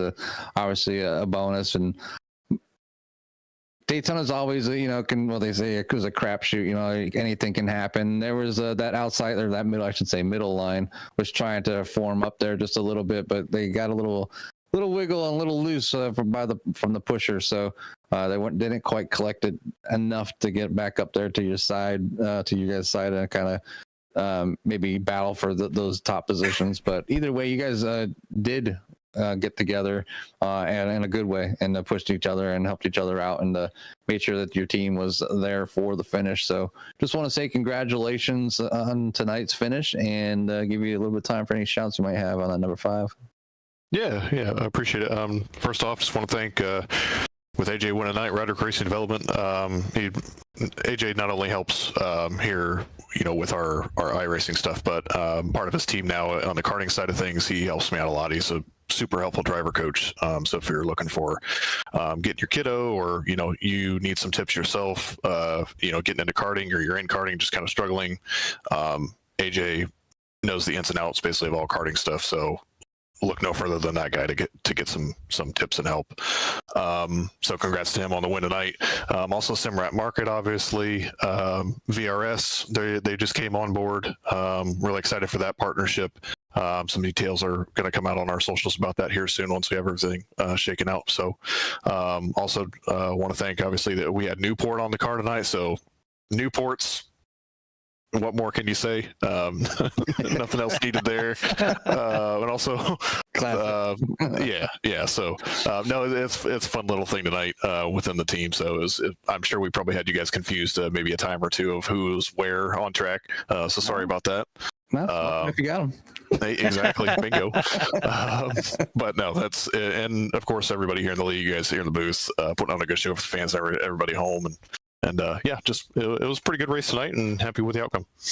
All right, Alan. Again, always a pleasure talking to you, and we'll let you go celebrate with your friends and family. Thanks, guys. Second place finisher here tonight, the 5 of Alan Elwood. But the man that he pushed to the win here tonight, his teammates, the 56 of AJ Roderick. AJ, we've seen you making some moves in the second half of that race, really kind of exploring the entire track, 3 wide, inside, outside. He tried to do just about everything he could, but at the end, it just helped to have a little friends behind you and push you to the win. And it probably also helped that you didn't have to deal with any green flag pit stops. It was great not having any green flag pit stops, let me tell you. But, honestly, you talk about having friends, right? And I'm pretty sure I threatened everyone with extreme violence before this race for like the past 2 weeks. I said, I will wreck every single one of you if you're in front of me coming to the checkered flag. I said, there's absolutely no way that I'm losing at Daytona. I told Nico I put him in the wall. I told James I'd spin him across the field. And I told Alan I'd drive right through him. So there was a lot of violence involved. So they were probably a little scared, but I'm going to take it.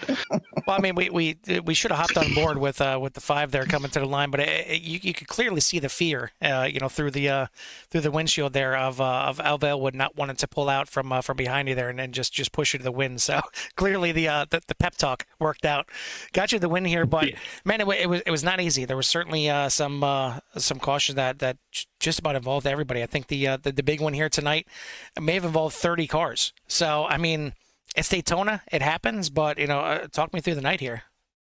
I mean, honestly, I think I got put in the wall twice, throughout the night, and they're from my teammates. It's unreal. That's what I get, right? It was every time they're like, okay, let's go 3 wide. I'm like, all right, I'm gonna come up here with you. I'm a little nervous, and the next thing I know, I'm being put in the wall because everyone's wrecking below me. So I was like, I'd like to stay middle, but there's no other way to pass people except for the top side. So, Daytona's all about survival for the most part.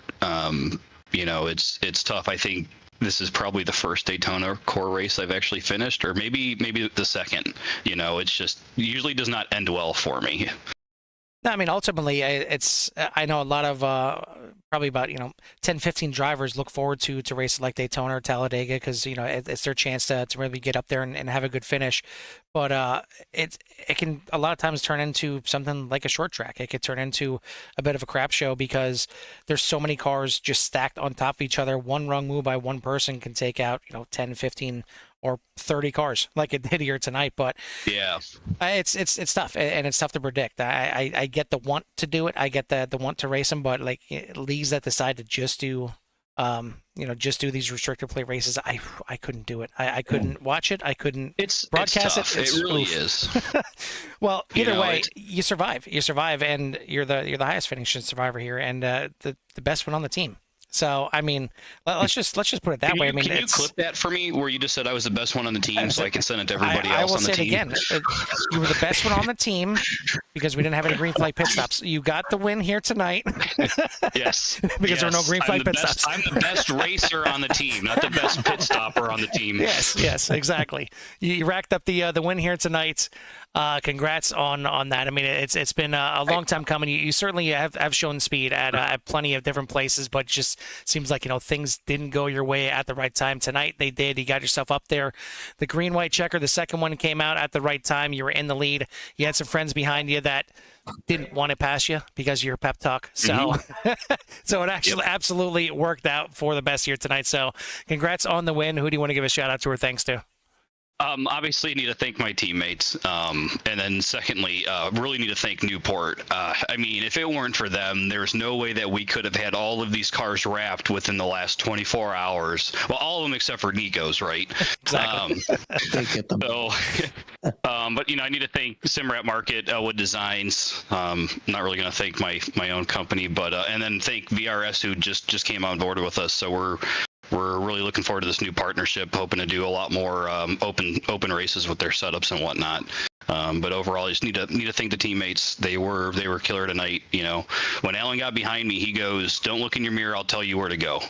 And that's all I did was looked out front. Well, I'm sure if he made a move, you would have told him right where to go as well. So I would have showed him where to go. I would have showed him immediately. All right, buddy. Welcome. I mean, I don't know if you know this, Carl, but I also got the Powerhouse Performance. Oh, very nice. See, once again, I just wanted to bring this up on the stream in front of everybody, to let everyone know that not only is this my first one, but it's still more than Shane Therian has. Exactly. You have more than Shane Therian. You got the win over Elwood, who was a champion last year. You got Clayton Montgomery, who's leading the championship this year. So I mean, clearly you're the best driver on the team. I can retire from here and be golden. You know, That's all you gotta like do. I'm done. Rocky is in the house, everybody. All right, buddy. Well, I appreciate it. Thank you, guys. yeah, certainly take some time to celebrate this one. I know we got another one coming up next week that can almost kind of be the same thing with Atlanta. So definitely enjoy this one here tonight. We'll see if you can do it again next week. All right. Thanks, guys. Appreciate it. 56 of AJ Radar, your winner here tonight. We'll take a couple more here. We'll get the rest of the top 5 in here because they certainly deserve it here. Anybody that survives at Daytona pretty much deserves an interview. But 4th place here tonight, Jimmy, is going to be the 76 of Joe Sullivan. Hey, Joe, it's Jimmy Carl in the booth. Copy. Yeah, I got you, boys. Hey, you trying to stretch your legs, trying to get around the group of teammates up there, just wasn't quite getting the push that you need. I seen your car kind of get a little bit loose there towards the end, and that kind of ended your run for any kind of chance at the top. The win. You almost had P3.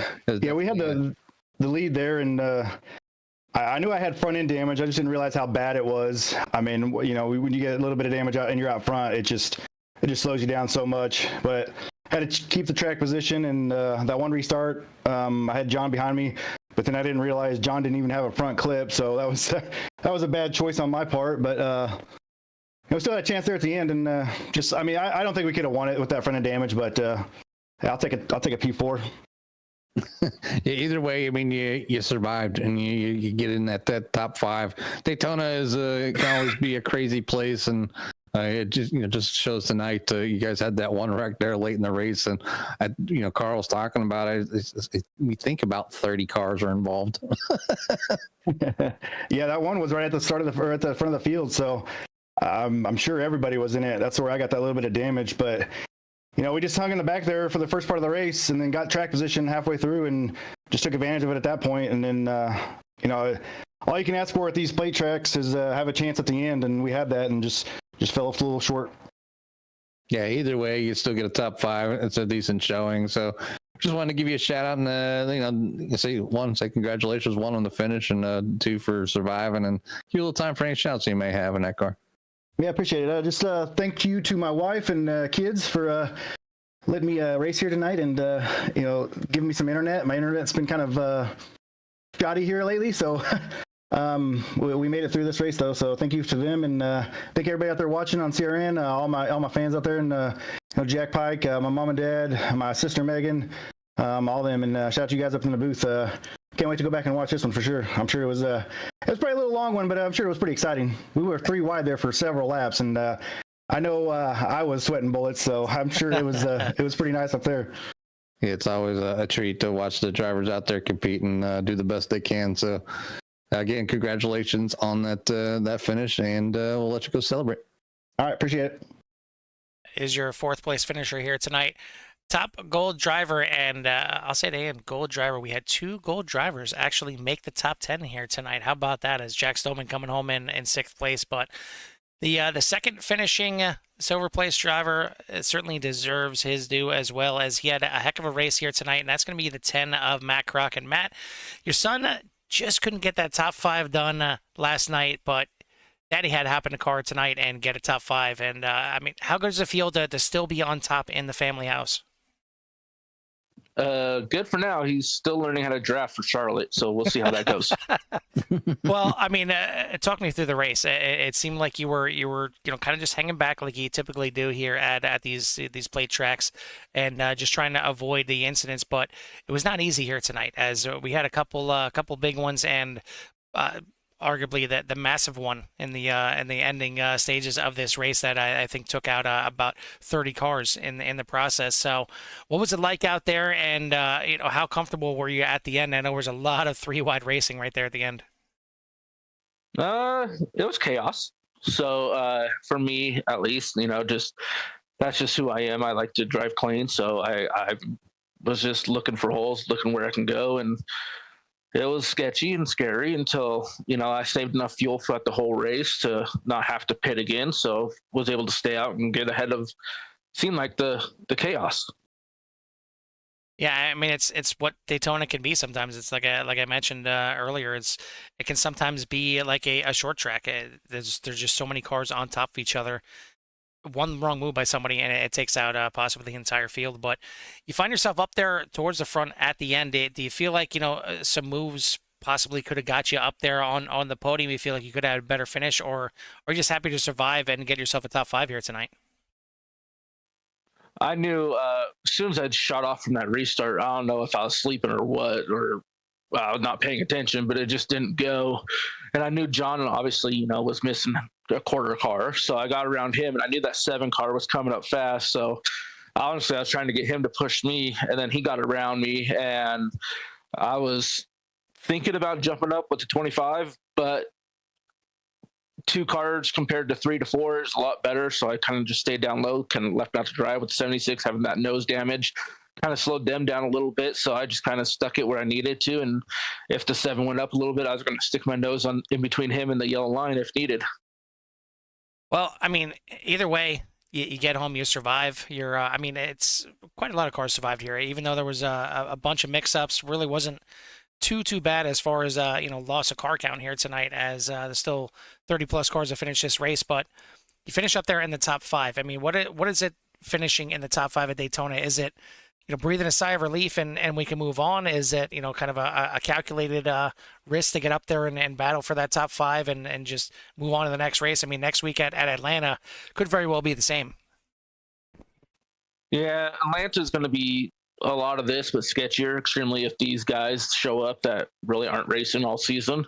Was my biggest pain was, okay, there's people point racing, there's people racing for the win, and I just wanted to surviving point race and got me a top 5, and next week's just like a Daytona, but only really 2 cars can fit through that corner. So yeah. So plenty of fun. You're already looking forward to it, the way it sounds. Yeah, I am. Well, a good finish here tonight. You weren't the top finishing silver driver, as obviously AJ Ryder getting the win here, but you finish ahead of Justin Kirby, and he's the one obviously you're chasing here in the silver.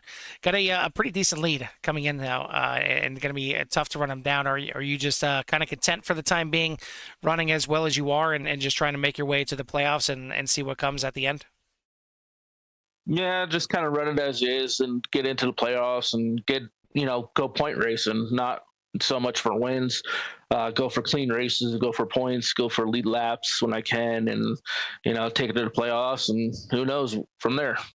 Exactly. I mean, you came in here 31 points back, which isn't really terrible considering how. Actually, sorry, I'm looking at the we do need to get that corrected. Yeah, but I mean, you weren't really that far back from Justin Kirby to begin with, and it's all from, like you said, from just being clean, being a points racer out there, and sometimes you just, for lack of better terms, you gotta know your role. There's a lot of good talent here in the Elwood Designs Core Xfinity Series, and you see it week in and week out. It's tough, and when you can reach up here and grab one of these top 5s, you definitely are happy. I'm sure you are. I'm sure Max will know about this as well, as you get the first top 5 of the season for the Crockett household.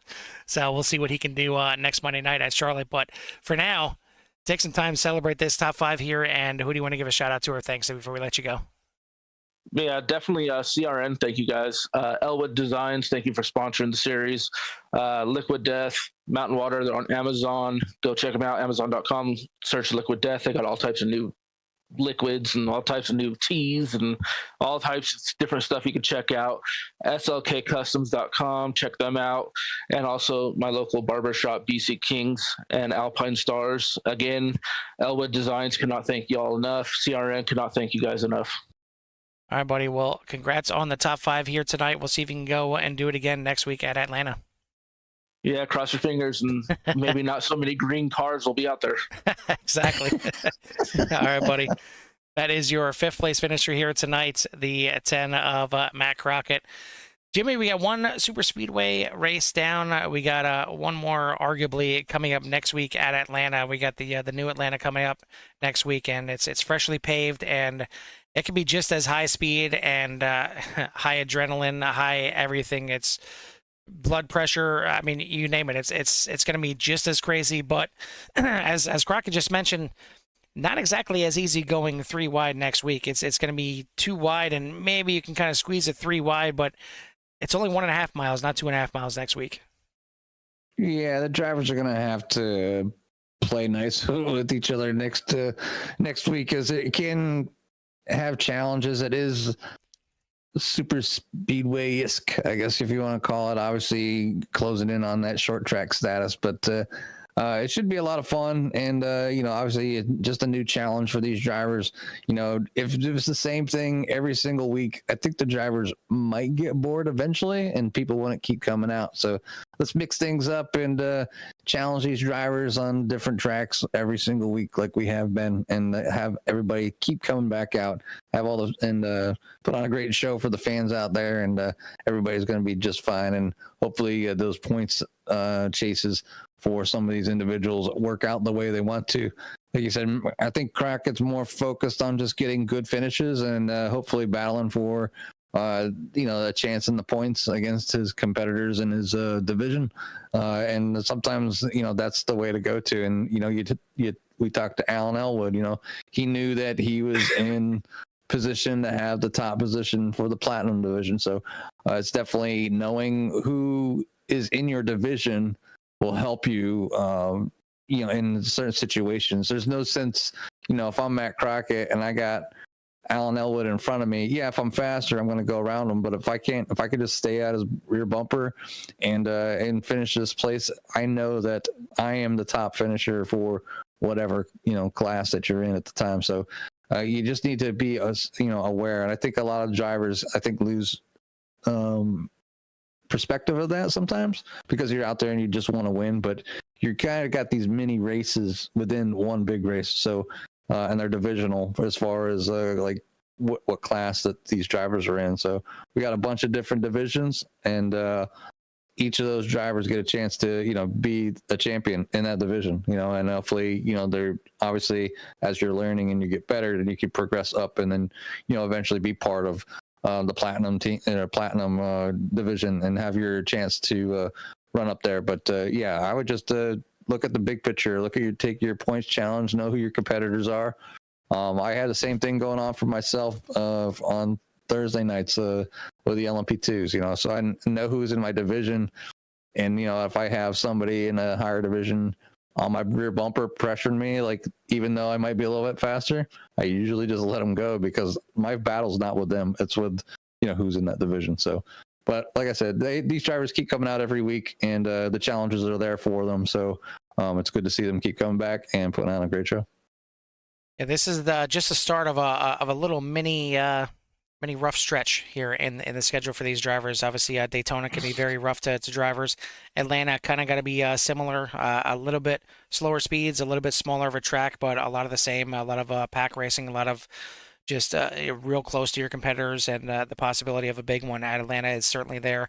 And then we head to Coda for the very, very difficult road course out there, and it's going to definitely challenge a lot of these drivers. And Phoenix right after that is not exactly the easiest 1 mile track to get around, and certainly takes a driver. Not the roughest stretch in the schedule. That's going to be later on in April. We're not going to spoil any of it right now, but you can all take a look at the schedule on the core website and see what lies ahead in April for these drivers. But it is going to be a rough stretch to finish out the regular season. Let's just put it that way. But that's going to do it tonight for myself and Jimmy here and at the Elwood Designs Core Xfinity Series. If you haven't done so yet, hit that like and subscribe. Get you in touch with everything Sierra has to offer. But for myself and Jimmy here at the Daytona International Speedway, we'll see you at the track. Peace.